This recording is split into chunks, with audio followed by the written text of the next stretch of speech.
Hi guys. Okay, we are live I think. I hope the audio is coming fine. It seems so. Let me just confirm once again. Today we're going to continue our discussion of the Brahma Puran. Hello, hello, hello. Yeah. Audio seems to be fine. Today's topics are pretty interesting. Today's I'll get through it as much as I can today. I plan to get to the chapter which discusses Parvati and Maheshwara's marriage.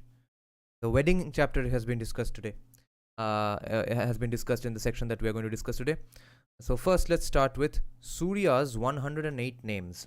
This is a continuation from previous day's chapter, which a sub-chapter which we ended with the concept of mother, etc. Remember to check out last day's live stream. Oh, this was a pretty huge sub-chapter. Okay, so the last chapter we discussed in the last day's Brahma Puran stream was Martanda's birth and pairing. That was a huge sub-chapter. So now we will start with Surya's 108 names. First sub-chapter is that. So this is, remember the context is that Rishi Lomaharshana is sitting in the Naimisha forest in UP. It's in UP today. There's a forest called Naimisha in UP. Who knows if it's that Naimisha forest from the early medieval or late ancient period when the Brahma Purana was written. So there a lot of sages have gathered to listen to Rishi Lomaharshana to explain a lot of things that they have queries about. So the sages are asking, okay, now Rishi Lomaharshana is describing a conversation between Brahma and other sages. Okay, so the sages said, please again tell us accounts about Surya. We are not yet satisfied from hearing about these pleasant subjects. The greatly energetic one blazes with a complexion like that of a mass of flames. They're talking about Surya, of course, and the sun.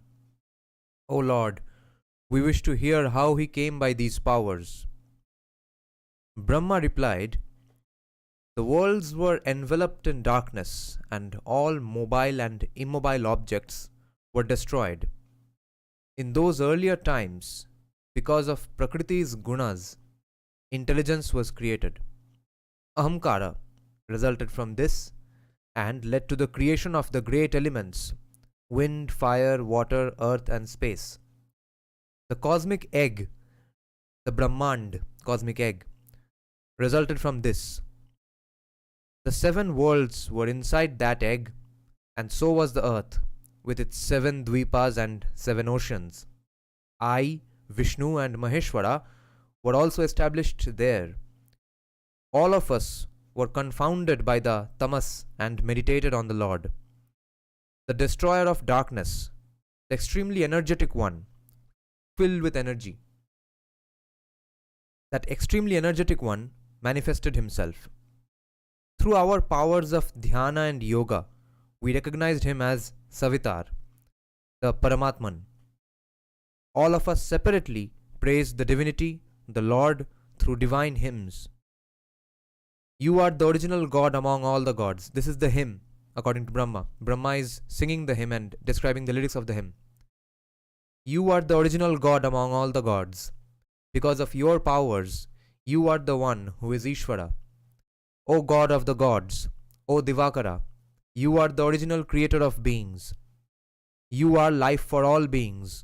You are life for all beings, gods, Gandharvas, Rakshasas, sages, Kinnaras, Siddhas, Urugas, and birds.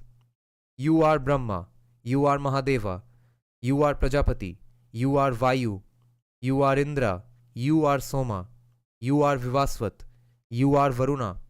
You are time. You are the Lord who is the creator, preserver, and destroyer. You are rivers, oceans, mountains, lightning, and Indra's bow. Indra's bow meaning the Indradhanush, the rainbow. You are creation and destruction. You are the eternal manifest and unmanifest. Knowledge is superior to lordship. Knowledge is everything in Hindu concepts, in Hindu system of thinking. Shiva is superior to knowledge. You are the divinity, because Shiva or the Brahmanaspati, Prajapati, that is the supreme consciousness that creates knowledge. So Shiva is superior to knowledge. Shiva is superior to knowledge. You are the divinity who is superior to Shiva. You are Parameshvara. The ends of your hands and feet are in all directions. Your eyes, heads, and mouths are in all directions. You are the one with 1,000 rays. You are the one with 1,000 faces. You are the one with 1,000 feet and eyes. You existed before the elements. You are the worlds of Bhuloka, Bhuvarloka, Swarloka, Maharloka, Satyaloka, Tapoloka, and Janaloka. You are the one who blazes. You are the one who illuminates. You are divine. You are the one who illuminates all the worlds. The Indras among the gods find it impossible to look at your form, and we bow down before that. Your supreme form is not manifest, and large numbers of divine siddhas, Bhrigu, Atri, Pulaha, and others praise it. We bow down before that form. You are always known by those who know the Vedas. That is the Brahmanas, the experts on Vedas, the Rishis. You are always known by those who know the Vedas. You are full of all kinds of jnana. Among all the gods, you are the supreme god. We bow down before that form. You created the universe. You are the universe. You are worshipped by Vaishvanara and other gods. Vaishvanara is another name for Agni. Your form is everywhere in the universe but cannot be perceived. We bow down before that form. You are superior to sacrifices. You are superior to the Vedas. You are superior to the worlds. You are superior to heaven. Your form is described as supreme. We bow down before that form. You cannot be perceived. You cannot be discerned. You cannot be perceived. You cannot be discerned. You are beyond meditation. You do not decay. You are without a beginning and without an end. We bow down before that form. We bow down before you. We bow down before the cause behind all causes. We bow down before the one who frees from sins. We bow down. We bow down to you, the one who was worshipped by Aditi. We bow down. We bow down to you, the destroyer of disease. We bow down. We bow down to you, the granter of all kinds of boons. We bow down. We bow down to you, the bestower of all kinds of happiness. We bow down. We bow down to you, the granter of all kinds of wealth. What a beautiful concept here. All kinds of wealth. Wealth does not mean just money, all kinds of wealth. We bow down. We bow down to you, the bestower of all kinds of intelligence. The hymn ends here. Brahma was chanting this entire hymn, describing oblations and respects and worshipping of Surya. Okay, lots of comments here. Abhay and Rohan. Abhay saying nobody here. It's itna sannata kyun hai bhai? Rohan Singh দাদা তোমার চ্যানেলে এখন প্রচুর new Buddhist আসছে, আজকে আমাকে ফালতু tag করে বিকেলে বিরক্ত করছিল, তাও যখন কাজে ব্যস্ত ছিলাম। Nice nice. there is a new Buddhist guy with a username Billy Butcher who goes to every Indie Queen channel to spout nonsense all the time. अच्छा ये तो अच्छा है, हमारा algorithm बढ़ेगा। I've seen him doing this on Sham's channel too. Nice nice।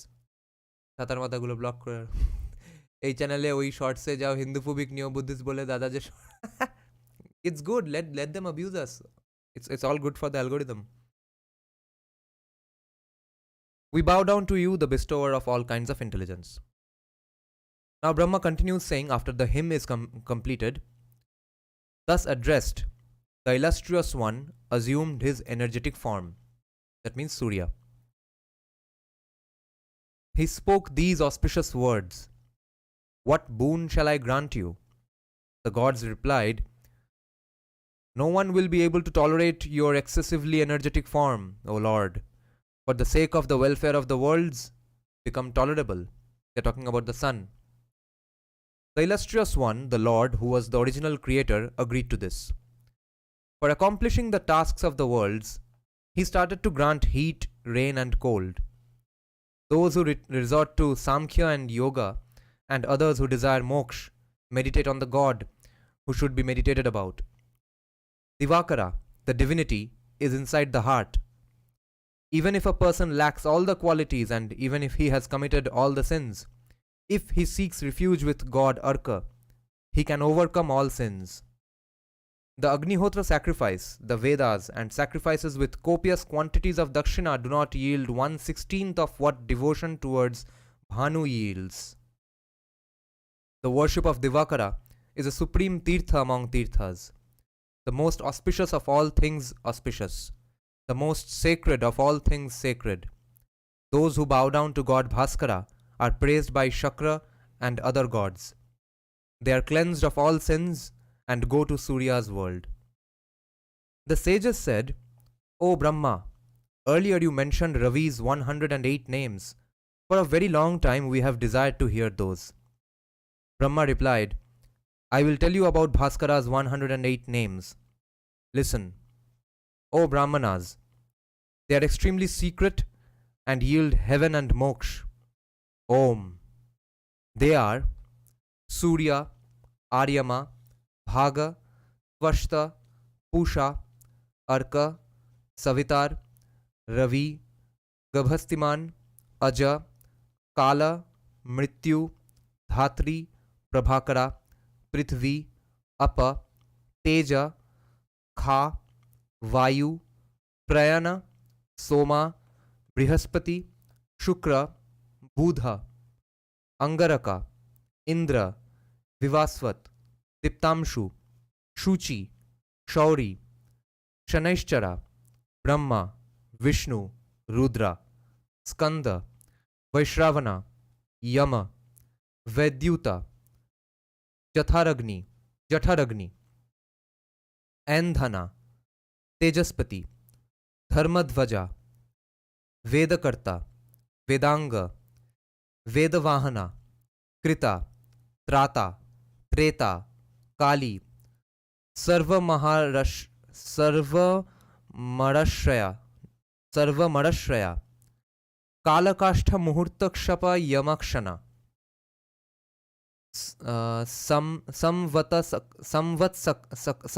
Samvatsarakara, Ashvatha, Kalachakra, Vibhavasu, Shashvata Purusha, Yogi, Vyakta, Sanatana, Kaladhyaksha, Prajadhyaksha, Vishwakarma, Tamonuda, Varuna, Sagaramsha, Jimuta, Jivana, Ariha, Bhutashraya, Bhutapati, Sarvaloka Namaskrita, Srashtri, Vivartaka, Yajni, Sarvasyadi, Alolupa, Ananta, Kapila, Bhanu, Kamada, Sarvatomukha, Jaya, Vishala, Varada, Sarvabhuta Hiterata,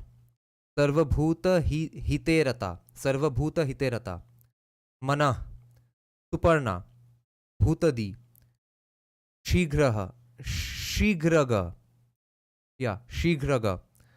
Pranadharana, Dhanvantari, Dhumaketu, Adideva, Aditi Sutta, Dvadashatma, Ravi, Daksha, Pitamata Pitamaha, Svargadvara, Prajadvara, Mokshadvara, Trivishtapa, Dehakarta, Prashantatman, Vishwatman, Vishwatomukha, Characharatman, Sukshataman, Maitreya and Karunanvita. O Supreme Sages, I have thus recited 108 beautiful names of the infinitely energetic Surya. He is served by large numbers of gods, ancestors, and yakshas, and worshipped by asuras, roamers in the night. By roamers in the night का मतलब है footnote में दिया हुआ है rakshasas, okay, and siddhas. He possesses the complexion of excellent gold or the fire. For the sake of welfare, I prostrate myself before Bhaskara. If a man controls himself and reads this at the time of sunrise, he obtains sons, wives, wealth, and stores of jewels. He remembers his past lives and always possesses memory and intelligence. He obtains a supreme end. If a man controls himself, purifies his mind, and chants this hymn to the Supreme God, he is freed from conflagrations and oceans of grief. He obtains all his mental desires. And see how scientific this is. Anyone who knows any amounts of fitness or health, nutrition, they will tell you that it's best if you wake up in the morning and go and roam about in the sun.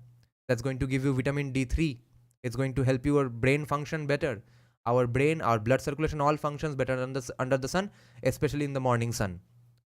So, in a way, metaphorically speaking, you will have to pay your respects, oblations to the sun anyway if you want a healthy life. So, they are just philosophizing it and theologizing this more in the Brahma Purana.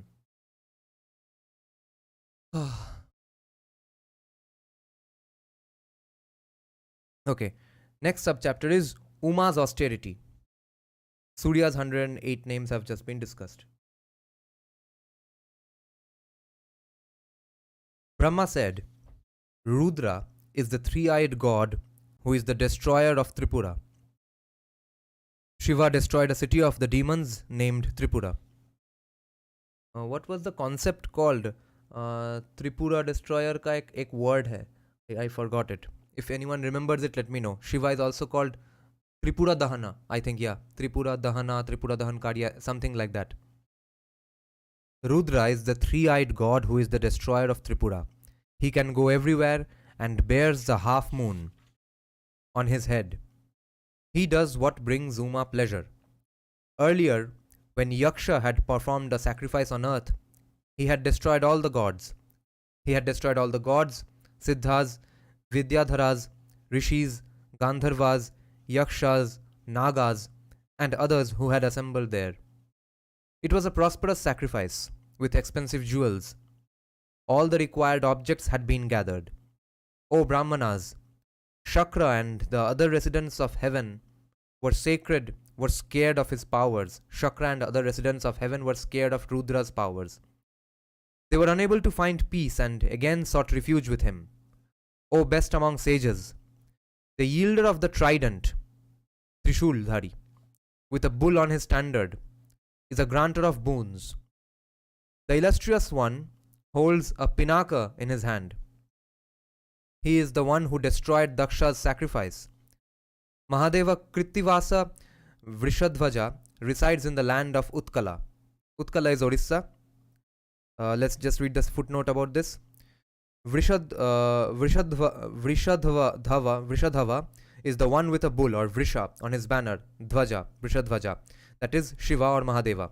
Kritivasha means the one who is clad in a hide. Hide means skin of an animal. Hara is the one who grants all objects of desire, and he is there in Ekamraka. Ekamraka or Ekamra is in Bhuvaneshwar. This is in the Lingaraja temple, which used to be under a single mango tree. So Eka is single, mango tree is Amra. So Ekamraka. So Utkala is in Orissa, and this Lingaraja temple is in Bhuvaneshwar. So this is the Brahma Purana directly speaking about a temple which exists to this day. How fascinating is that? Saptarshi is saying Tripurantaka. Yes, destroyer of Tripura. Yes, thank you. The sages said, God Bhava is engaged in the welfare of all beings. Daksha's sacrifice was ornamented by the best of gods. Why did he destroy it? O Lord, we do not think that it could have been a trifling reason. Please tell us. We wish to hear about this. We are greatly curious. Brahma replied, Daksha had 8 daughters who resided with their husbands. Once, the father brought them to his house and honored them in that house. O Brahmanas, thus, honored by him, they resided in their father's house. The eldest among them was named Sati, and she was Trayambaka's wife. Triambaka is the three-eyed one, which means Shiva. However, since Daksha hated Rudra, he had not invited his daughter. This was because Maheshvara never bowed down before Daksha. The son-in-law naturally possessed more energy than the father-in-law. Sati got to know that all of them had gone to their father's house. Though she had not been invited, Sati went to her own father's house. The honor her father exhibited towards Sati, was inferior to what he had shown to the others. At this, the goddess was filled with anger and intolerance and spoke to her father. Sati said, "O Lord, I am superior to my younger sisters. Why are you not worshipping me? You have dishonored me and slighted me. You have done what should be reprimanded. I am the eldest and the best. That being the case, you should have honored me." Thus addressed, Daksha's eyes became red with rage, and he spoke to her. Daksha replied, "O Sati, my younger daughters are the best and superior to you. They are the ones to be honored. Their husbands are greatly revered by me. They are great yogis who have immersed themselves in the Brahman. They observe vows and are extremely devoted to Dharma. O Sati, all of them possess praiseworthy qualities and are superior to Triambaka, which means Shiva. My best son-in-laws are Vasishtha, Atri, Pulastya, Angiras, Pulaha, Kratu, Bhrigu and Marichi. Sharva always tries to rival them and they also seek to rival him. However, Bhava, which is Shiva, is antagonistic towards me.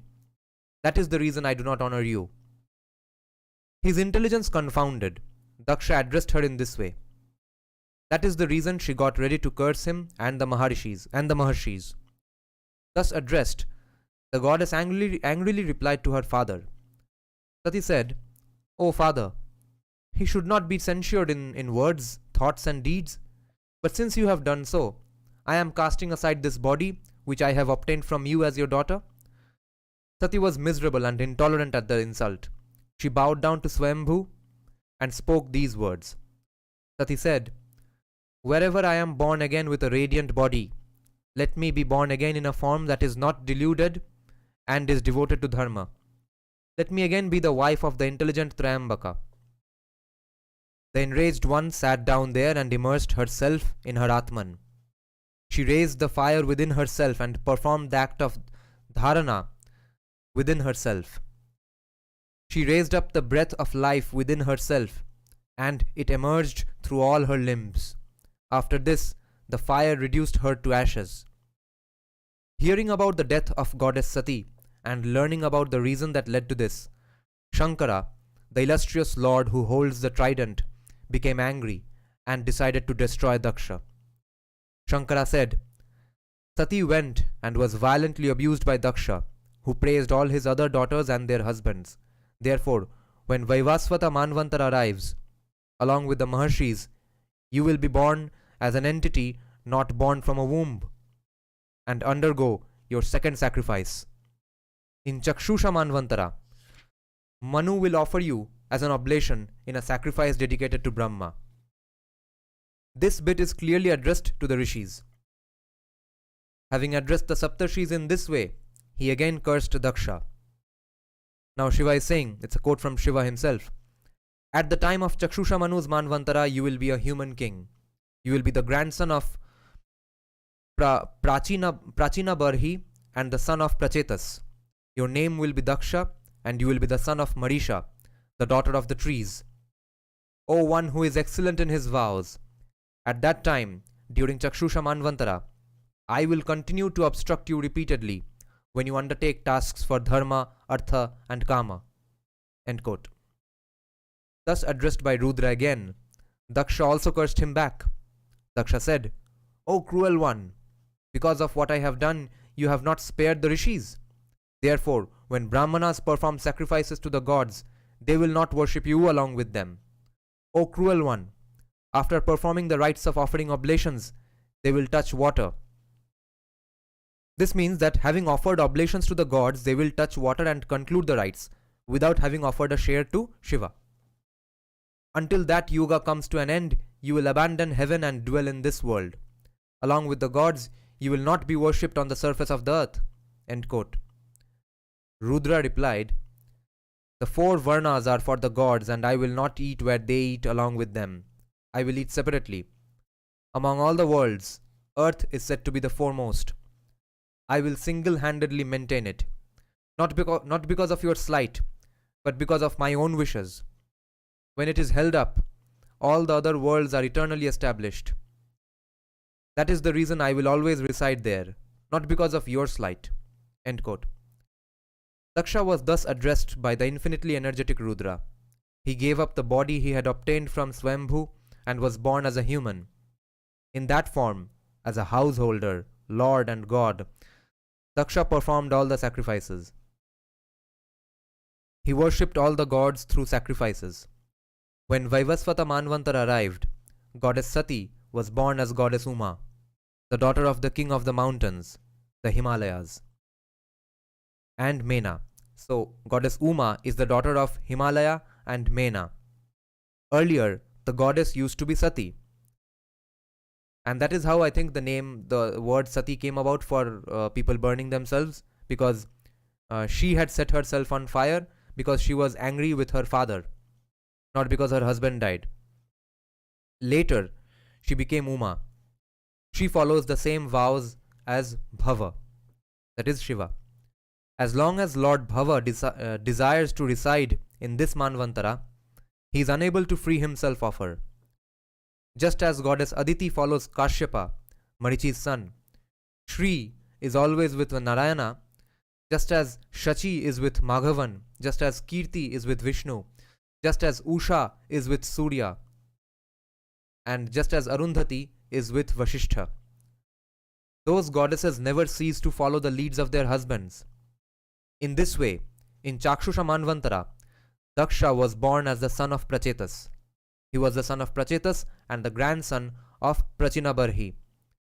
He was born as the son of the 10 Prachetas, and Marisha became a king. He was born as the son of the 10 Prachetas and Marisha and became a king. We have heard that he had this second birth because of Rudra's curse. Bhrigu and the other Maharshis were first born during the time of Vaivasvata Manu in Treta Yuga. They obtained radiant bodies at a great sacrifice undertaken by god Varuna.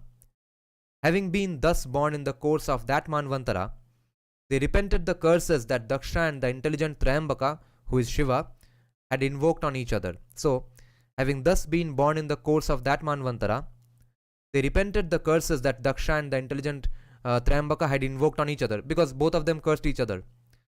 Therefore, undoubtedly, one should never indulge in enmity. Even when one is born again, one is subject to the good and bad deeds one has performed. Interestingly, we discussed this in our History of Philosophy live stream. Remember that being born is itself a punishment. Because even in a lot of Christian apologetics, people will say that life itself is a catastrophe. And what we learned from Upanishads in the book History of Indian Philosophy is that the only reason you are being born, कैसा birth हुआ वो तो depend करेगा कर्म पे, मगर the very fact that you are born is because you have not even yet given up your desires. When you give up desires, you are not even born. You become one with the sun. So that concept is being discussed here, and we have repeatedly seen that Brahma Purana is showing signs of being inspired from Upanishads. Maybe they were being written parallelly, the same ideas were being propagated, or it was written after the Upanishads. So even when one is born again, one is subject to the good and bad deeds one has performed. Even when one adopts a different body, the new body is not freed from one's nature. Even when one adopts a different body, desire is not cast aside. Exactly what we just discussed. This leads to misery and repentance, and it is a man's task to understand this and therefore give up desire. This leads to prosperity and fame for a creature, that giving up, and to understand these things. Hence, one should never be ignorant of this. So that's why, if you do not want to be ignorant of this, listen to my live streams basically. I'm joking. Oh, lots of questions. Acha, Saptarshi is saying, Dada, tumi amar ager prashner uttor dile na. Okay, let me see, what did you ask? Saptarshi, Dada, tumi ager prashner uttor dile na. Tripurantaka, where's your ager prashno? Satyam param dhimai, er mane jano? No. Satyam param dhimai. Dhimai, dhimai, dhimai, I don't know the meaning. Vargo devasya dhimai. I don't know if that's the same. So, no idea. Explain it to us.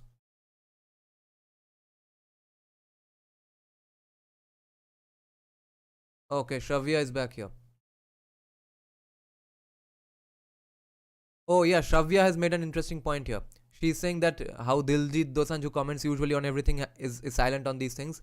Remember how much even that guy is silent who wrote Bulla Ki Jana Main Kaun? What's his name? Rabbi Shergill. Rabbi Shergill even wrote that song. Remember that जिन्हें नाज है हिंद पे वो कहाँ थे, because of the atrocities from that according to him happened because of Hindutvavadis. So even where is he now? So the sages asked, Sati, Daksha's daughter, gave up her body in rage. O Lord, how was she again born in the house of the king of the mountains, Himalayas? After she cast aside her body, how did she again obtain a body? How did the union with Bhava take place? How did they converse with each other? In this great birth, how did the Swamvara take place? A Swamvara is when a maiden chooses her own husband from amongst several suitors, because Hinduism is not anti-women. O Lord of the universe, that marriage must have been full of great wonders. O Brahma, you should now tell us all of that in detail. We wish to hear this extremely pleasant and sacred account. Brahma replied, O tigers among sages, listen to this account. It destroys all sins. This is the sacred account of Uma and Shankara, and it yields all the fruits that one desires. On one occasion, Kashyapa, supreme among bipeds, that is, people who walk on two legs, I think, supreme among humans. So on one occasion, Kashyapa, supreme among bipeds, went to the house of the Himalayas, and the Himalayas asked him about this account. But remember, Kashmir has never been an integral part of India, even though Kashyapa is going to Himalayas and it's described here. Went to the house of the Himalayas. It's even being metaphorically discussed here. So, Kashyapa, supreme among bipeds, went to the house of the Himalayas, and the Himalayas asked him about this account, which brings welfare and fame in this world. O sage, how can worlds without decay and great fame be obtained? Kashyapa is asking this. How does one... Okay, this is Himalayas asking Kashyapa. How can worlds without decay and great fame be obtained? How does one ensure that one is worshipped by the virtuous? Please tell me this. Kashyapa replied, O mighty armed one, everything can be obtained through offspring. My fame is because of my offspring. This is also true of Brahma and the Rishis. O Indra among mountains, since you are asking me, can you not see this for yourself? O mountain, I will tell you what transpired earlier. I saw it. While I was going to Varanasi, I saw a new Vimana stationed in the sky. It was large and divine and was unmatched. From a hole located under it, I heard a scream. Through my austerity, I understood what was happening and remained hidden. O Indra among mountains, along came a pure Brahmana who observed all the rituals. Having purified himself by touching the waters of Tirthas, he was engaged in supreme austerity. As he was travelling, the Brahmana became terrified of a tiger. Having arrived at the spot, he entered the hole that was in the ground. Inside it, he saw his ancestors hanging from a creeper, with their heads facing downwards. The Brahmana saw that they were afflicted, suffering, and miserable. The Brahmana asked them, Who are you, hanging from this creeper with your heads facing downwards? O unblemished ones, why are you miserable? How can you be liberated? The ancestors replied, You have performed many auspicious deeds, but we are your fathers, grandfathers, and great-grandfathers. We are suffering in this way because of your wicked deed. O immensely fortunate one, in the form of this hole, this is hell for us. You are the creeper that is hanging here, and we are clinging on to it. O Brahmana, we will remain here as long as you are alive. Once you are dead, we will go to we will go to hell. Our intelligence has been wicked. If you marry and have a son who is superior in qualities, we will be liberated from this place.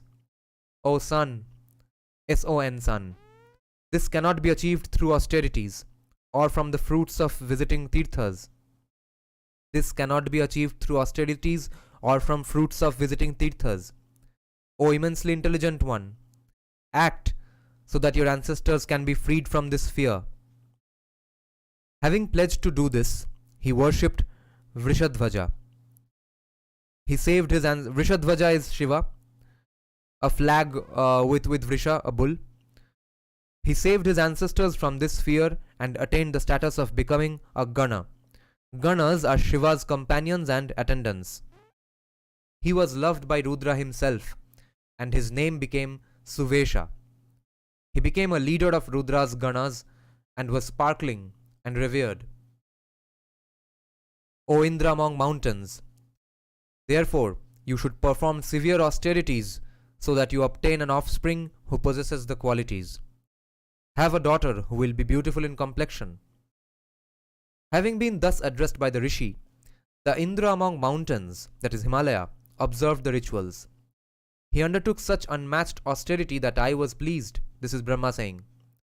I went to him and told him, I am a granter of boons, O Indra among mountains, O one who is excellent in vows. I am satisfied with your austerity. The Himalayas replied, O illustrious one, I desire a son who will be ornamented with all the qualities. O Lord, if you are pleased with me, grant me such a boon. O end quote. O Brahmanas, this is Brahma saying again, I heard the words spoken by the king of the mountains. I told him, I will grant you the boon that you desire, O Indra among mountains, O one who is excellent in vows. Because of your austerity, you will have a daughter. Through the favors of that auspicious one, you will obtain fame everywhere. You will be worshipped by all the gods, and be surrounded by crores of tirthas that will be sacred and will even purify all the gods. She will be your eldest daughter, and will be followed by other auspicious daughters. Having told him this, I vanished from the spot. Let me mark this section as being very pro-women, that Himalaya is asking for a son. Brahma is saying, Nini, I'll give you a daughter who will do all the things you desire, who will bring you all great luck, etc. In the course of time, through Mena, the Indra among mountains had the daughters Aparna, Ekaparna, Ekapatala. For 1000 years, Ekapatala performed fierce austerity and only ate a single leaf of the Patala tree. Patala tree is every day, hence Eka, one Patala. Okay, Ekapatala. Without a fixed abode, that is a living place, Alaya, without a fixed abode, Ekaparna performed austerity for 1000 years and only ate a single leaf of the Ashwatha tree.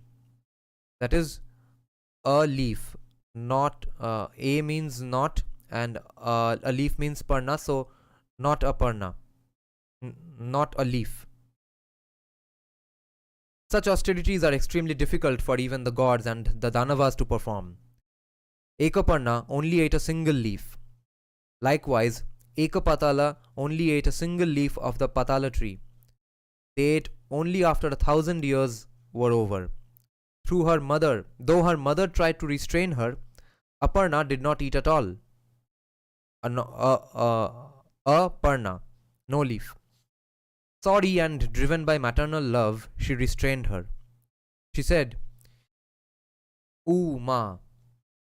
The mother spoke in this way to the goddess, who was performing these extremely difficult austerities. Since then, she has been famous in the worlds by the name of Uma and is worshipped by the gods. In this way, as long as the earth exists, the universe with its mobile and immobile objects will be surrounded by the austerities of these three maidens. In the course of those austerities, the bodies of all three resorted to yoga. Thus, all those immensely fortunate ones were perpetually young. They are like brahmacharinis, women who follow brahmacharya, and like mothers of the worlds. Through their own austerities, they always show their favors to the worlds. Among them, Uma, beautiful in complexion, was the eldest and the best. She possessed great strength of yoga and presented herself before Mahadeva. Dattaka was the son of Ushanas and was therefore from the Bhrigu lineage. Through Ekaparna, he had a son named Asita Devala. Asita and Devala were two famous rishis. Sometimes they are referred to as two distinct individuals, sometimes they are referred to as one individual. Asita Devala. The third of these daughters, okay, so through Ekaparna he had a son named Asita Devala. The third of these daughters, Ekapatala, approached Jaigishavya, Alarka's son. Through him she had two sons, Shankha and Likhita. But they were not born from the womb. I have spoken to you about the deeds of Uma, the one with the beautiful complexion. She sustained all the three worlds through her austerity and yoga and purified them. Witnessing this, I addressed her in these words: O goddess, O beautiful one, why are you scorching the worlds through your austerity? You are the one who created everything. You should not act so as to destroy it. Through your energy, you are the one who sustains all the worlds. O Mother of the Universe, show us your favors and tell me what you wish for. The goddess replied, O grandfather, you know the reason why I am engaged in austerity. Why are you asking me then? End quote. At this, I told her, O auspicious one, you are tormenting yourself for the sake of a person. He will himself come here and accept you. Sharva is the lord of all the lords in the worlds, and he is the best possible husband. O auspicious one, we are always under his control and are his servants. He is Parameshvara, the god of the gods. O goddess, that Swambhu will himself come to your presence. He may seem to be malformed, but his form is exalted. There is no one else who has a form like his. Maheshvara resides in the world of the mountains. He is the lord of the mobile and immobile objects. He cannot be measured. He is the first. The moon gives him a radiance that is like that of Indra. However, his form is terrible. The subchapter ends here. The next subchapter is called Parvati's Test. Let's check out some comments. Some said that we will need to build a mosque and church as well for fairness. There is hardly any non-Hindu there.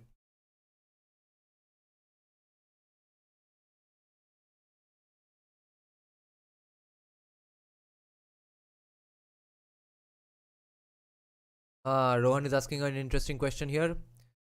যে এসব নমুনাগুলো স্বামী বিবেকানন্দার ভূমি থেকে কিভাবে আসছে? Yes, there's a disconnect. There's a even see you all follow the channel called P Gurus, right? They discuss always that how there's a huge disconnect between the so-called Dravidians who are very devout Hindus. They go to temples in the morning, then they come out of the temple and abuse all Hindutva practices or Hindu practices. In the same way, Trinamool people are very devout Hindus. Even Arup Bishwash has made so much donation to the Tripureshwari Mandir in Gadia. Idea. You go to the temple, you will see this was donated by Arup Bishwash, this was donated by Arup Bishwash, this is donated by Arup Bishwash. There's a huge structure donated by Arup Bishwash just to commemorate the passing of his mother. And he wanted that to be in a Tripureshwari temple. Even Shayoni Ghosh, she comes from a family of devout Ma Kali Bhakts. So they have a disconnect. So Parvati's test. Brahma said, the god swiftly went to her and said, O goddess, O Shiva. Okay, this is Shiva, okay? Not Shiva. This is Shiva. The auspicious one is one of Uma's names. So Brahma said that the god swiftly went to her, Uma, and said, O goddess, O Shiva, do not unnecessarily engage in these austerities. The Lord of the gods cannot create without you. He will become your husband. O Brahmanas, now Brahma is back to talking to the sages. O Brahmanas, the gods circumambulated the mountain's daughter and disappeared. The auspicious goddess ceased chanting the hymns. So she stopped chanting the hymns. There was an Ashoka tree that had grown at the entrance to her hermitage. She remained there. Hara is the one who removes the afflictions of the gods. He wears the moon as a tilaka. Tilaka is a mark made on the forehead. Okay, I don't know why I mentioned it. It was mentioned here in the footnote. He resorted to a malformed structure, a dwarf who resembled a monkey. They're talking about Shiva, and that form was called Bahuka. His nose was split into two, and he was hunchbacked. The tips of his hair were tawny. That's a color. I think Pingala color is tawny. The tips of his hair were tawny, with a malformed face. He said, "O goddess, I will marry you." With her powers of yoga, Uma knew that it was Shankara who had come. Her inner feelings were determined by the purity of her Atman, and she wished to act so that she would obtain his favors. She offered him Arghya, Padya, and Madhuparka and spoke to him. Now, a footnote says that a guest is offered Padya, water to wash the feet. Okay, that's Padya, water to wash the feet. Oh, that's why a tree is called Padapa, because Padapa means something that drinks with its feet. So, Padya, water to wash the feet. Achamanya, water to rinse the mouth. Arghya, a gift. And Asana, a seat. Madhuparka is a mixture of honey and water, customarily offered to a guest. Madhu and Parka. So, she offered him that guest. Shiva, disguised as a hunchback, came, and she offered him Arghya, Padya, Madhuparka, and spoke to him. Since she loved Brahmanas, she worshipped the Brahmana with flowers. The goddess said, "O illustrious one, O bull among Brahmanas, O Lord, I am not independent. My father and mother will decide who they will bestow their daughter on. Go and ask my father, the undecaying Indra among mountains. O Brahmana, if he bestows me on you, I will regard that as appropriate." The illustrious Lord and God went in that malformed figure to the king of the mountains and said, "O king of the mountains, bestow your daughter on me." Despite the malformed figure, he knew, Himalaya, that this was the undecaying Rudra. He was scared of being cursed. Therefore, distressed in his mind, he addressed him in these words. The Indra among mountains said, "O illustrious one, I think that Brahmanas are like divinities on earth. O immensely intelligent one, however, hear what we had thought of earlier, and this decision is respected by Brahmanas. My daughter will go through a swayamvara. Whoever she chooses, there will become her husband. Whoever she chooses there in the swayamvara will become her husband." Hearing the mountain's words, the illustrious Vrishadhvaja went to the goddess, that is Shiva. The great-minded one addressed her in these words. Shiva said, "O goddess, I have heard that your father approves of the idea of your swayamvara. O unblemished one, indeed whoever you choose there will become your husband. O one with the beautiful complexion, you are difficult to obtain. Therefore, with your permission, I shall leave. Ignoring a handsome person, how can you possibly choose someone like me? Because he's disguised as a malformed hunchback here." Having been thus addressed, she thought about what he had said. Her mind was fixed on Rudra, and she thought about obtaining his favors. Having arrived at a decision, she said, "O Lord of the gods, do not interpret what I have said in a contrary way. I will choose you, and there is nothing extraordinary in this. O Brahmana, therefore, you should never harbor doubts about me. O immensely fortunate one, I will choose you right now. That is what is in my mind." In her hands, she seized a bunch of flowers that were growing there. Placing this on Shambhu's shoulder, the goddess said, "I have chosen you." The illustrious god was chosen by the goddess in this way. He spoke to her as if he was injecting new life into the Ashoka tree. Shiva said, "You have chosen me with an extremely sacred bunch of flowers. Therefore, old age will abandon you and you will become immortal. These flowers are lovely, and your form will be lovely. You will be loved by me, and you will be the one who will grant objects of desire. Excellent flowers will always provide you with every kind of ornament. You will always be served by every kind of flower and fruit. Everything that you eat will have the taste of Amrita. You will possess every kind of fragrance, and the gods will be firm in their affection towards you. Without any fear, you will roam around in all the worlds. This hermitage of yours will be surrounded by sages. Henceforth, it will be known by the name of Chitrakuta. This region is now partly in Madhya Pradesh and partly in Uttar Pradesh. If a person goes there in search of good merits, he will obtain the fruits of a horse sacrifice. If a person dies there, he will go to Brahma's world. O goddess, if a person follows niyama properly and gives up his life there because of your austerity, he will become a leader of the Ganas, which means they will become a Ganapati. Ganapati. Having said this, the god Maheshvara, the creator of all beings in the universe, took his leave from the daughter of the Himalayas and disappeared. The soul of the goddess was immersed in the illustrious one. When he left, she sat on a rock, facing the direction in which the Lord of the universe had gone. She faced the direction where Bhava Mahesha had been. Her mind was distressed, like the night without the moon. Ah, what a beautiful line. Her mind was distressed, like the night without the moon. At this time, Shailaja heard a child's voice. Shailaja is Parvati's name, literally the daughter of a mountain. It came from a lake full of water that was near her hermitage. A child's voice. Shiva, the god of the gods, had assumed the form of a child.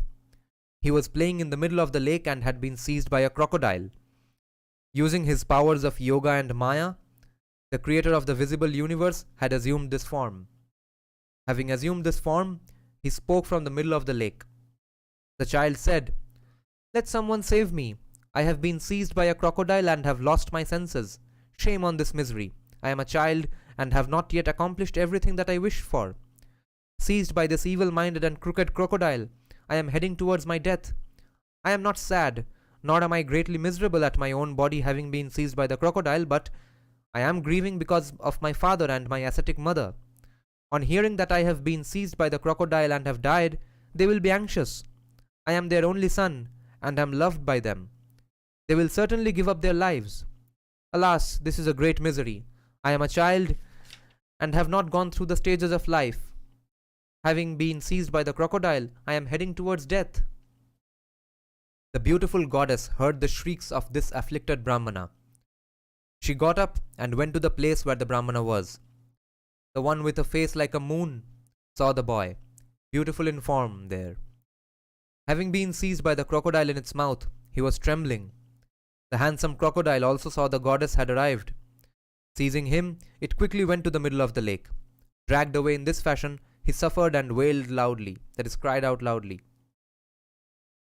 The goddess, great in her vows, was extremely miserable at seeing the child. Parvati said, "O king of crocodiles, one who is great in spirit, this child is an only son. O one with the great fangs, O one who is terrible in valor, please release him quickly."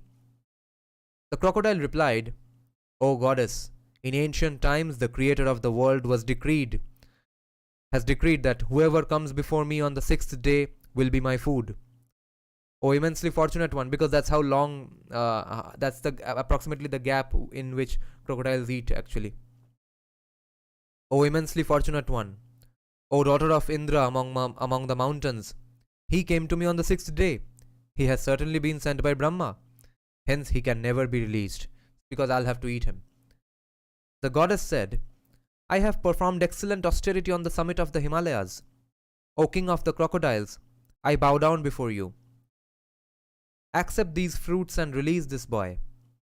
The crocodile replied, "O goddess, O one with the beautiful face, let your austerity not be exchanged for a small child. O supreme one, I will do what you have asked me to. You will be freed." The goddess said, "O lord of the crocodiles, quickly do what you have promised, so that you are not censured," which means a person who does not keep his word is censured. There should not be any doubt about this. Brahmanas are especially loved by me. The crocodile replied, You have performed austerity. Give me a little of it, or perhaps a great deal. Perhaps you should give me all of it. He will be swiftly released. The goddess said, O great crocodile, I am giving you all the good deeds I have performed since birth. O great crocodile, release the child. Surrounded by the austerity, the crocodile blazed. It looked like the sun at midday, and it was impossible to look at it. Pleased in its mind, it spoke to the goddess who holds up the worlds. The crocodile said, O goddess, O one who is great in her vows, has this been done without thinking about it? Austerities are accumulated after a lot of hardship. Renouncing their fruits is not praised. O slender waisted one, take back your austerity. Take the child too. I am pleased with your devotion towards Brahmanas. Therefore, I am granting you this boon. Nahi chahiye humko. Thus addressed by the crocodile, the one who was great in her vows replied in these words. The goddess replied, O crocodile, even with my body, I must accept to save this Brahmana. I can get my austerity back. I will not be able to get back this Brahmana again. O mighty crocodile, therefore, when I acted about releasing this child, I did think about the matter. Austerities are not superior to Brahmanas. It is my view that Brahmanas are superior. O Indra among crocodiles, I do not take back what I have given. That was meant for you. O crocodile, let no man take back what he has given. I have given it to you. It cannot be given again. Let it bring you pleasure. Release the child. Thus addressed, the crocodile praised her and bowed down before her. It released the boy. After taking leave of the goddess, the crocodile instantly vanished from the spot. The child had been released by the crocodile on the shores of the lake. Like something that has been seen in a dream, he too instantly vanished from the spot. The goddess, the daughter of the Himalayas, Indra among mountains, thought that her austerity had been exhausted. She again started to observe niyama and perform austerity. O Brahmanas, knowing that she wished to perform austerity again, Shankara himself appeared before her and spoke to her in these words. Do not unnecessarily engage in austerity, O goddess, O one who is great in her vows. You have given your austerity to me. Therefore, they can never be exhausted and will be returned to you 1,000-fold. End quote. The goddess thus obtained the boon of her excellent austerity remaining inexhaustible, that austerity was not going to finish. She was filled with great delight and consecrated herself for the Swayamvara. The Swayamvara had still not been formally performed. Parvati had chosen Shiva only informally. If a man properly and constantly reads this account about the way the daughter of the Indra among mountains acted, he will be purified after the destruction of his body. He will become like Ganesha or Kumara.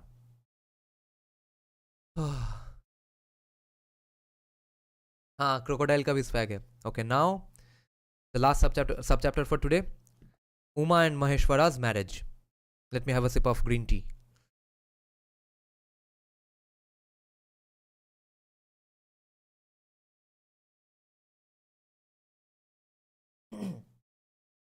Brahma said, hundreds of Vimanas assembled on the extensive slopes of the Himalayas at the time when the Swayamvara of the daughter of the mountains took place. How are they imagining aeroplanes? I don't get it. Their imagination was just so strong that they imagined that something of a vehicle can be made, at least thought of, conceptualized, which can carry people. That is pretty fascinating. So I'm not going to claim that they actually made aeroplanes, but they conceptualized it. I think that's a pretty good and pretty strong achievement as well, because it's so many years back. So Brahma is saying the Himalayas, the king of the mountains, was accomplished in meditation and got to know of the conversation between his daughter and the god of the gods. Though he knew about it, the great mountain decided to adhere to his pledge. Therefore, he announced to all the worlds that the Swayamvara of the goddess would take place. The Indra among the mountains thought, if my daughter chooses Mahadeva in the presence of the gods, the Danavas, the Siddhas and the residents of all the worlds, It will be a good and praiseworthy deed, befitting of my honor. With Maheshvara in his heart, the excellent Indra among mountains arranged for the Swamvara and invited all the gods, beginning with Brahma. The announcement was made that the Swamvara of the daughter of the Indra among mountains, would take place there, and the region was strewn with jewels. The gods and all the other residents of the universe assembled there, attiring themselves in divine garments. I was seated on my seat, a blooming lotus, and was surrounded by siddhas and immeasurable yogis. Knowing about the announcement made by the king of the mountains, the gods arrived there. The thousand-eyed king of the gods arrived there, radiant with divine necklaces and garlands decorating his exalted form. He was astride Airavata, foremost all the Indras among elephants, Airavat, exuding profuse flows of must, I don't know what that is, musth. Radiant astride it, the king of all the immortals arrived ahead of all the gods. Vivasvat was equal or superior to him in power and energy, and illuminated all the directions. He swiftly arrived astride a golden Vimana with fluttering flags. Kashyapa's son Aditya arrived along with him, wearing shining jewels and dazzling ornaments. He resembled the midday sun, and was on a Vimana that was like the fire or the sun in its splendor. Holding his staff, Kritanta or Yama swiftly arrived, astride his terrible buffalo. His limbs were well formed and firm. His complexion was yellow, and he wore necklaces. His energy, strength, and power of commanding were unmatched. Vayu, the one who nurtures the worlds, was astride an excellent Vimana. Everyone is coming on planes. His body was stout and as tall as a lofty mountain. He wore beautiful garments, decorated with gold and jewels. Amidst all those Indras among the gods, Vahni arrived. Vanni. So this is Agni. Vanni. He blazed and was dressed in excellent garments. His energy was superior to the energy of everyone else, and he scorched all the gods and asuras. Rajaraja is one of Kubera's names. The master of the lords of all riches arrived, astride an excellent and divine Vimana. His excellent form was as upright as a rod, and was resplendent with jewels. Shashi, who is Chandra, arrived astride a Vimana that was wonderful in form, blazing with many expensive gems. He was more handsome than all the lords among the gods and the asuras, and his form and attire were wonderful. The holder of a mace, that is a gada, that was like a mountain. Who is this Vishnu? Tarksha is another name for Garuda. Okay, the holder of a mace that was like a mountain arrived quickly, astride on top of Tarksha. So Garuda. Vishnu arrived on Garuda. His complexion was dark, and his limbs were firm. His garments were extremely wonderful, Garuda Gaman, and all his limbs were decorated with fragrances and garlands. The two Ashwins, the excellent physicians, quickly arrived on two Vimanas. Those two excellent gods were patient and were attired in pleasant, dazzling and beautiful garments. Sahasranga dazzled. Sahasranga kaun hai? Being used here as a name for the Naga king. His complexion was like that of a sparkling fire, and his energy was like that of the blazing sun. The great-souled one was with other Nagas, and was astride an excellent Vimana. Diti's son and the great Asuras were like Vanni, Arka, Shakra, and Anila in their luster. Supreme in their forms and garments, they collectively arrived ahead of the gods. Following Shakra's command, the king of the Gandharvas arrived, along with large numbers of Gandharvas and Apsaras. His form sounds like a big party. His form was beautiful, his limbs were divine, and he rode on a celestial Vimana. There were many other gods, residents of heaven, Gandharvas, Yakshas, Uragas, and Kinnaras. Kinnaras are always there, eunuchs essentially. transgender people. They arrived astride their own separate vimanas, wearing their own beautiful attires. Among all those Indras among the gods, the king of the mountains was resplendent. His form was equal to some of them and superior to those of others. His powers of commanding strength and prosperity caused great joy and ornamented the Swamvara. This was the reason why the mother of the universe, the three worlds, and of all the gods and the asuras had been born. She was the wife of the intelligent Purusha Shambhu. She is the one the Puranas have chanted about as the supreme Prakriti. So supreme Prakriti is Shiva. Enraged at Daksha and to accomplish the tasks of the gods, she had been born in Himalayas house. She was astride a vimana that was decorated with gold and jewels. Whisks made out of yak hair. Yak is chamaras. That is why in Bengali we call yaks chamri gai. Whisks made out of yak hair were being used to fan her. The goddess held an extremely fragrant garland made out of flowers and was ready. So all this is happening high up in the Himalayas, obviously. Oh, there's a temple in Kedarnath, in or around Kedarnath, right? Where they say that this is where Shiva and Parvati got married. So this is that place where actually someone called Shiva and Parvati probably got married, and then they were so respected that they became to be considered as gods. Our civilization is too mind blowing. Your mind goes all trippy if you think too much about this. So big parties happening in the Himalayas, and we are going to learn about it. Holding the garland, the goddess stood amidst that assembly of gods. Shakra and the other gods had arrived at the Swamvara. To test the goddess, Shambhu assumed the form of an infant with 5 tufts of hair.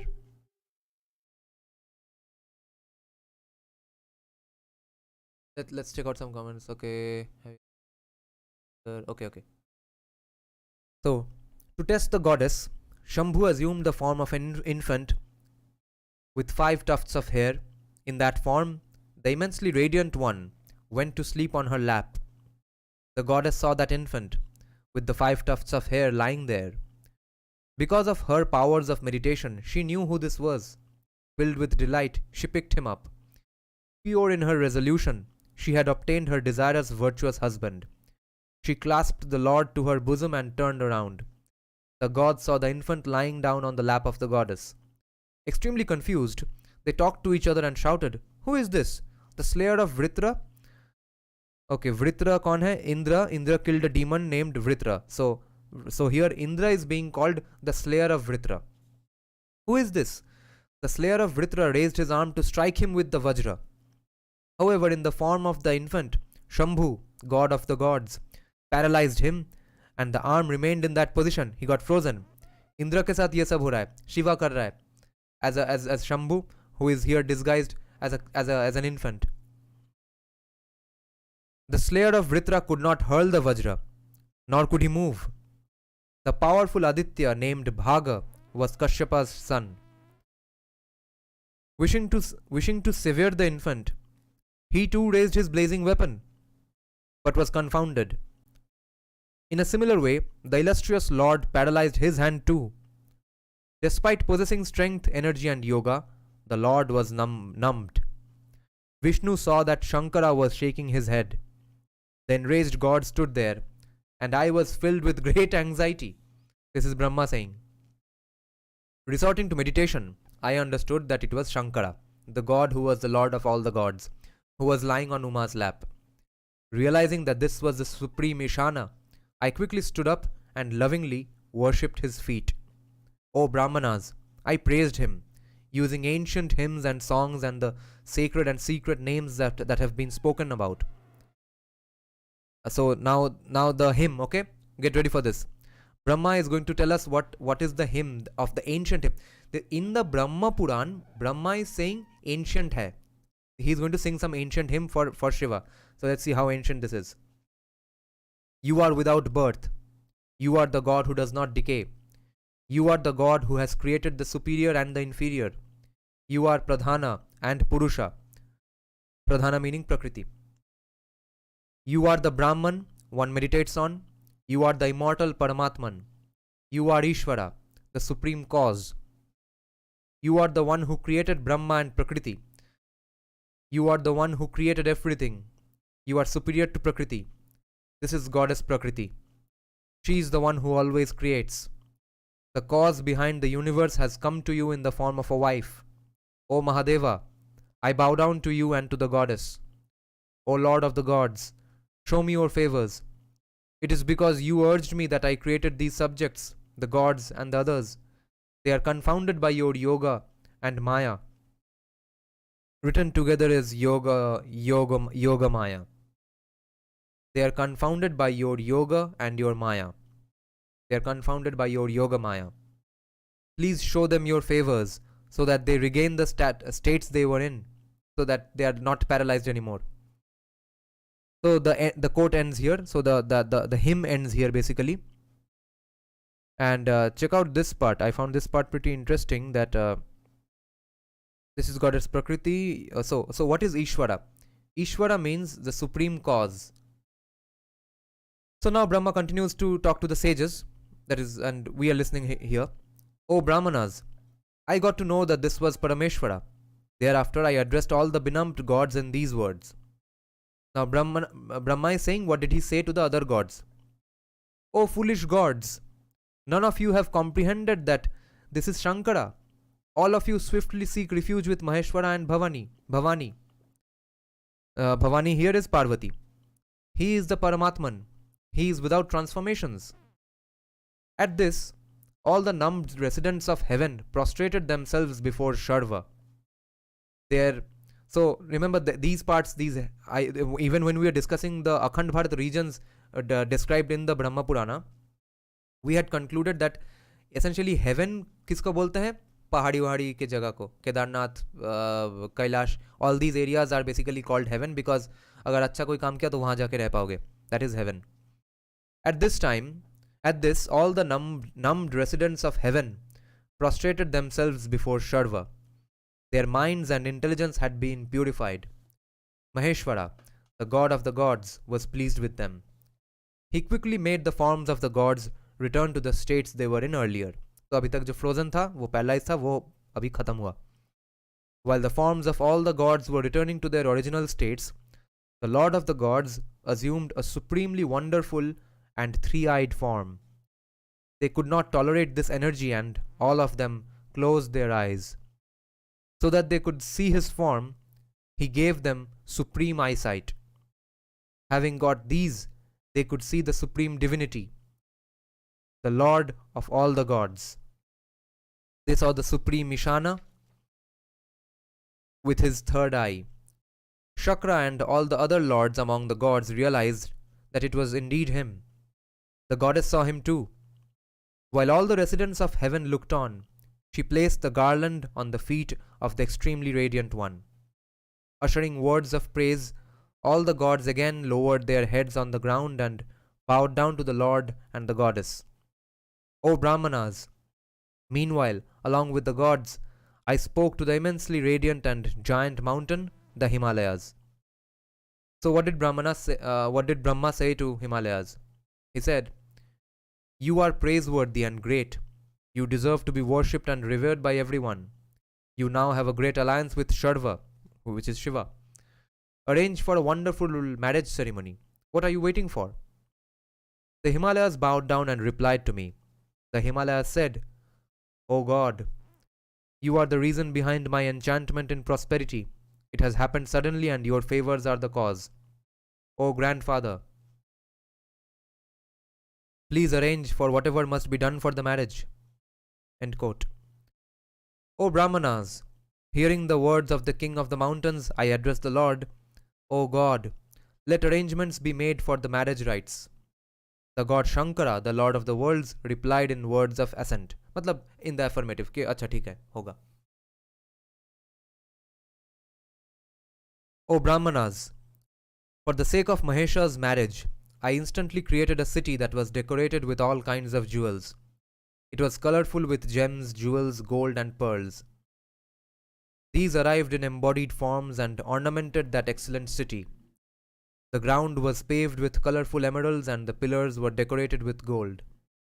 The walls were made out of sparkling crystal with strings of pearls suspended from them.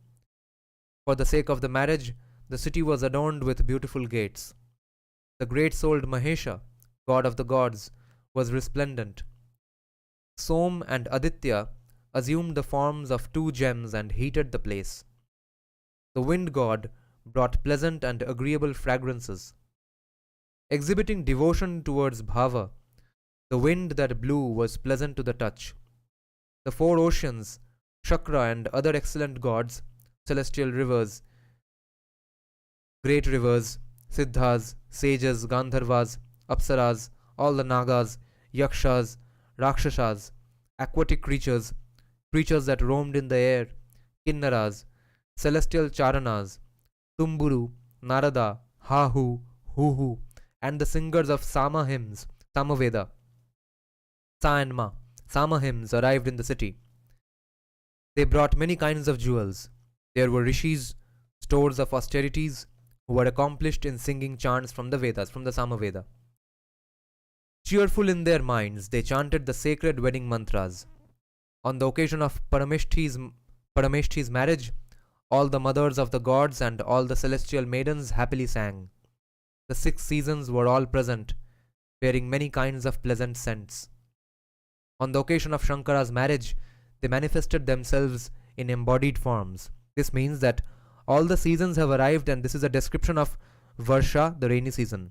The 6 seasons or ritus are Vasanta or spring, Chaitra and Vaishakha, Grishma or summer, which is Jaishtha and Ashadha, Varsha or monsoon, which is Shravana and Bhadrapada, Sharad or early autumn, Ashwina and Kartika month, Hemanta or late autumn, Margashisha or Aghrayan, and Pausha. Margashisha Aghrayan / Aghrayan and Paushamash, and Shishira or winter, which is Magha or and Phalguna. These 2 months.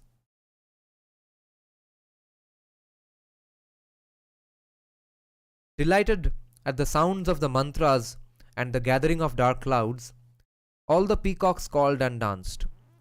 There were clear and tawny streaks of flickering lightning. TAWNY, it's a color. The place was adorned with white cranes that had lotuses on their crests. There were mushrooms that had just sprouted, plantain trees and beautiful trees and creepers with new sprouts, lata. Large numbers of frogs called, awakened and intoxicated by their love for the fresh downpour of rain. The spirited ladies were displaying mock anger towards their loved ones. This is called abhimana. What a beautiful scene is being described. But in an instant, that mock anger was dissipated by the pleasant calls of the peacocks, and they forgot the reason why they were angry. The curved form of the great Indra's bow was everywhere, which is the rainbow, Indradhanush, was everywhere. The radiant near the mass of clouds. Its fieriness was a bit faded. What a great scenario is being described on the day of the marriage. It's raining and there's a rainbow. Peacocks are calling. Its fieriness was a bit faded. Google the place, okay? Google the temple where Parvati and Shiv were married. It's somewhere in Uttarakhand or Himachal Pradesh or near Kedarnath. So check out that place and now imagine this scene that is being described here. Its fieriness was a bit faded, so that it assumed a pleasant form. They are talking about the rainbow now. So that it assumed a pleasant form and spread a golden hue everywhere. Having touched the cool waters from the clouds, many kinds of flowers with many kinds of fragrances bloomed. The cool and pleasant breeze made the auspicious locks of the celestial women tremble. एक अच्छा थोड़ा सा हवा दे रहा है, हवा हो रहा है, जिसकी वजह से ऑस्पिशियस लॉक्स, सो पवित्र बालों के जो लॉक्स होते हैं वो थोड़ा बहुत कांप रहे हैं. This is the description of the scenario going on. The moon's disk was hidden behind the thundering clouds. The beautiful durva grass was sprinkled with fresh water. The wives of travelers were eager because of their love and their Sighs filled with air with smoke, fill the air with smoke. Why is that? In the rainy season, the husbands who have been elsewhere on the work return to their homes and their wives. So they are also back. On the occasion of the marriage of the mountain's daughter. Okay, so Parvati it basically means so the name Parvati is because पर्वत से आया है. पर्वती पर्वत का daughter है Parvati. Parvati. So that is why the name Parvati. It's not Parvati. On the occasion of the marriage of the mountain's daughter, the rainy season arrived. The rainy season is being compared to a maiden. Okay, there's metaphors here also. Aniket is saying in Haridwar there are less or few temples and more museums where Hindu idols are placed to take donations. I just wonder where the donation goes. Minority affairs. The calls of the swans were like the tingling of anklets. The clouds were like uplifted breasts. The flickering lightning was like a necklace. The sparkling lotuses were like eyes. The flow of dark water nourished the colorful swans. The flowers of waters made the lotuses bend down, which resembled eyes, and they seemed to be more beautiful all over, since the fragrant pollen from flowers was scattered above them. क्या description है scene का?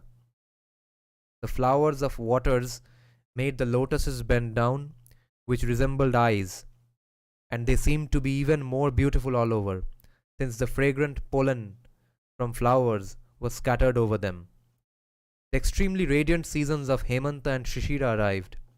The breasts emerged from the bodice of the clouds, and the lotus buds were like nipples.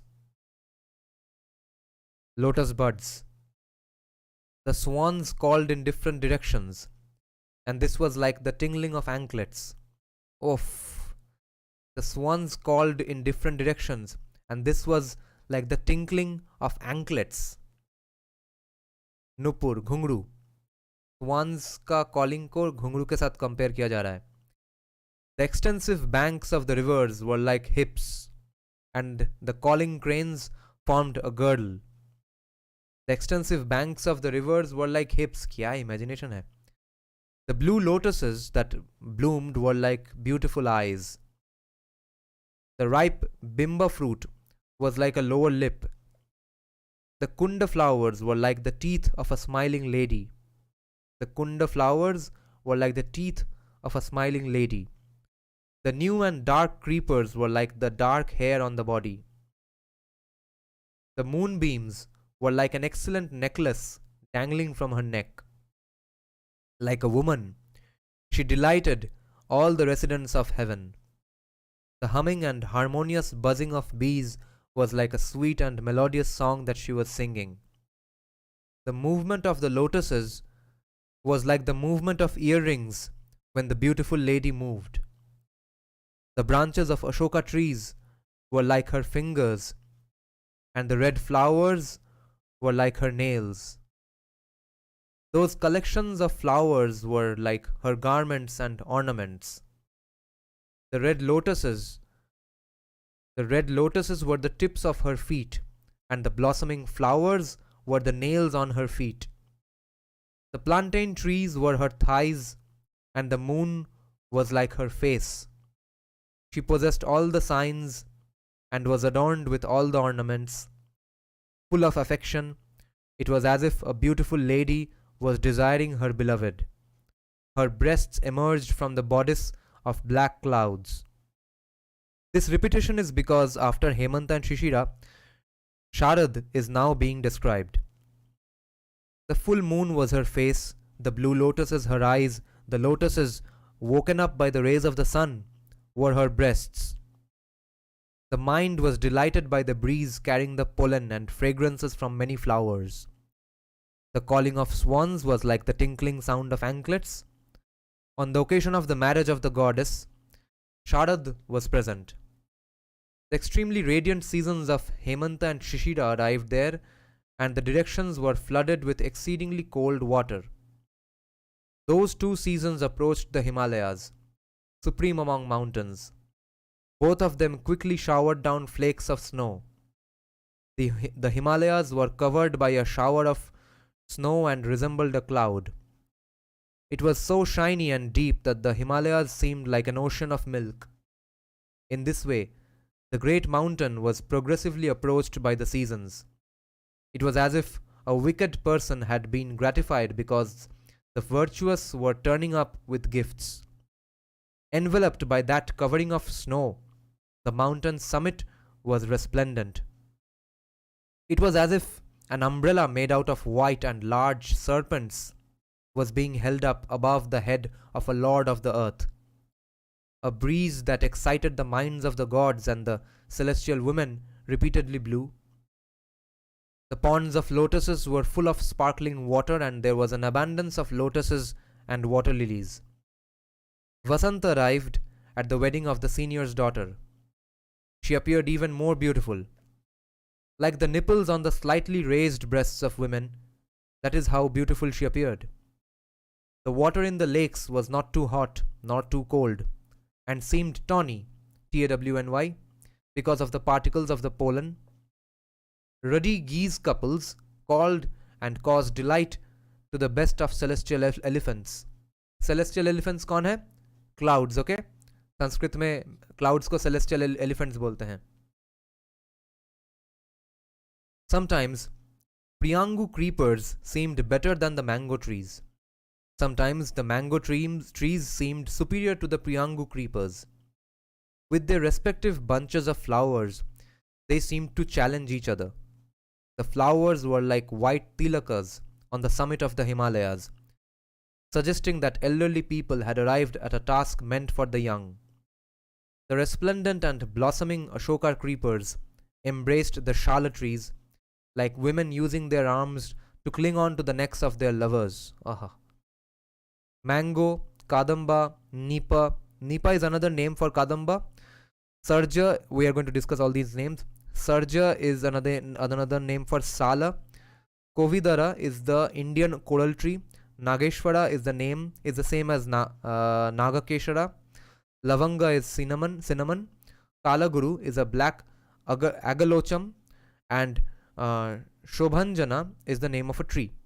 So, Mango, Kadamba, Nipa, Tala, Tamala, Sarala, Kapitha, Ashoka, Sarja, Arjuna, Kovidara, Punnaga, Nageshwara, Karnikara, Lavanga, Kalaguru or Kalaguru, Saptaparni, Nyagrodha, Shobhanjana, Narikela, and other trees could be seen everywhere, full of pleasant flowers and fruit decorating their limbs. The water bodies were full of golden water, and there were ruddy geese, Karandava ducks, and swans in them. Koyashtis, Datyuhas, and cranes could be seen. Koyashtis are lapwings, and the Datyuhas are gallinules.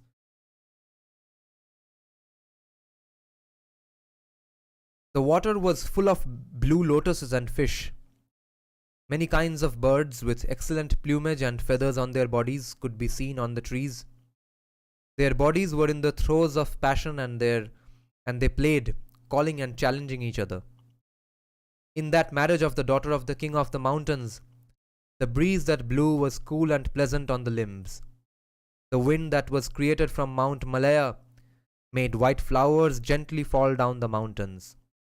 There were flowers from all the seasons, and they got mixed with one another. The signs of the seasons have been described, and they assumed most beautiful forms there. Swarms of bees buzzed on the creepers and bunches of flowers. As they challenged each other, the Malati creepers looked ferocious. The blue lotuses made the water blue, Nilkamal. The stalks of white lotuses made the water white. The red lotuses made the water exceedingly red. The petals were full of intoxicated swarms of bees. In some places, on the extensive expanse of water, golden hues from lotuses rendered it even more beautiful. In some lakes, the stalks of lotuses were like lapis lazuli. It's a precious stone. There were clumps of lotuses everywhere. Decorated with lotuses and lilies, the water there was beautiful. There were many kinds of birds, and arrays of golden steps led down into the water. The mountain's lofty summit was covered with blossoming kanikara trees, which made it seem golden. O Brahmanas, because of the patala trees, there was a slight tinge of brown. This is what happened in every direction, and the breeze made the flowers tremble. There were dark Arjuna trees on the mountain, but the dark Ashoka trees were 10 times that number. They grew and bloomed on that mountain, challenging each other. Everywhere on the buttocks of that mountain there were forests of Kimshuka trees that made a melodious sound. Kimshuka tree is a tree with orange-red flowers, flame of the forest, or Butea frondosa. Kingshuk. In Bengali we pronounce it. With the clumps of Tamala trees, the Himalayas looked lovely.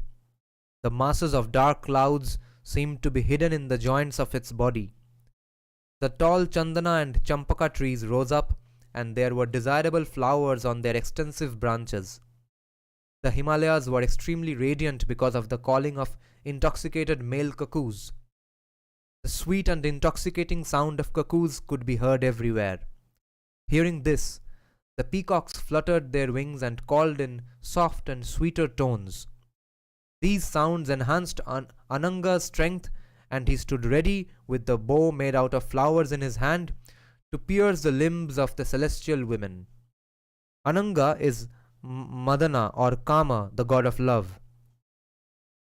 And Kurubaka is a kind of amaranth tree.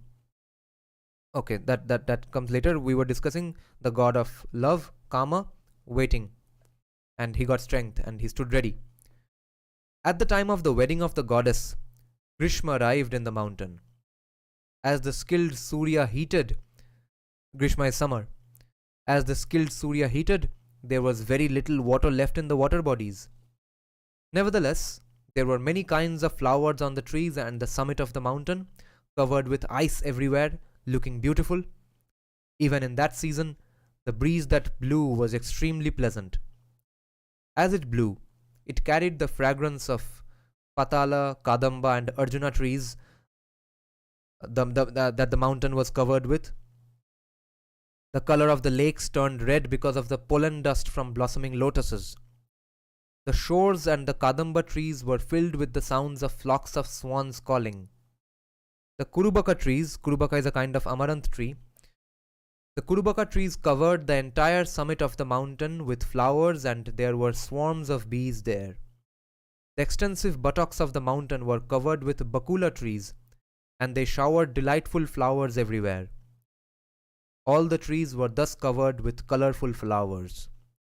The region was delightful because of the sounds of many kinds of birds. All the seasons manifested themselves at the wedding of the daughter of Mount Himalayas. The foremost sages arrived. In that way, different kinds of beings also assembled. Hundreds of different kinds of musical instruments were being played. Along with the Brahmanas, I, Brahma too, went there and had the mountain's daughter adorned with the appropriate expensive ornaments. O Brahmanas, I myself took her with me and entered the city. After this, I spoke to Lord Isha again. Isha is Shiva. I, Brahma, am stationed here in the form of your preceptor and will pour oblations into the fire. If you grant me the permission, one can commence with the rites and rituals. Shankara, the Lord of the universe and the God of the gods, spoke to me. Shiva said, O Lord of the gods, O Brahmana, O Lord of the gods, O Brahma, do whatever has been instructed and whatever is desired. O Lord of the universe, I will act in accordance with all your words. Delighted in my mind at this, I quickly took some kusha grass and tied the hands of the god and the goddess together in the bond of yoga.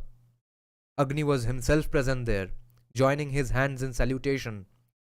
The chants and the great mantras from the sacred texts were present there in embodied form. Following the prescribed rites, oblations of ghee were offered, and the oblations were like amrita. Thereafter I made the god do a pradakshina of the fire and united their hands. That is God's bola hai, kyunki I made the god along with Parvati do a pradakshina of the fire and united their god and united their hands. Along with all the gods, My sons who were born through mental powers and the siddhas, I was delighted within myself. When the wedding rites were over, I bowed down to Vrishadhvaja. Vrishadhvaja is Shiva.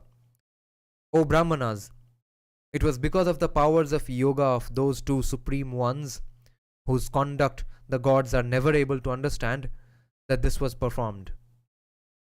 I have thus told you everything about the auspicious Swamvara. Now hear about the gods' extremely wonderful marriage. We just finished the subchapter called Shiva and Maheshvara's Parvati and Maheshvara's marriage. The next subchapter is called Praise of Shiva, which we will do the next tales in the next day's live stream about Brahma Puran. And this was fascinating. I'm a little bit carried away, and I'm right now not in my house. I'm imagining myself in that place. I got carried away to that zone. What a description here. Okay, so we'll end the live stream here, guys. This was probably the best chapters of Brahma Purana I've ever read so far. This was fascinating. I'll do separate timestamps so that people can know that there was great description of the marriage between Shiva and Parvati. I will have to mark this. So thanks whoever was watching this. I watched the full video advertisement. Haha, thank you. Okay, thanks guys. See you next day. Good night.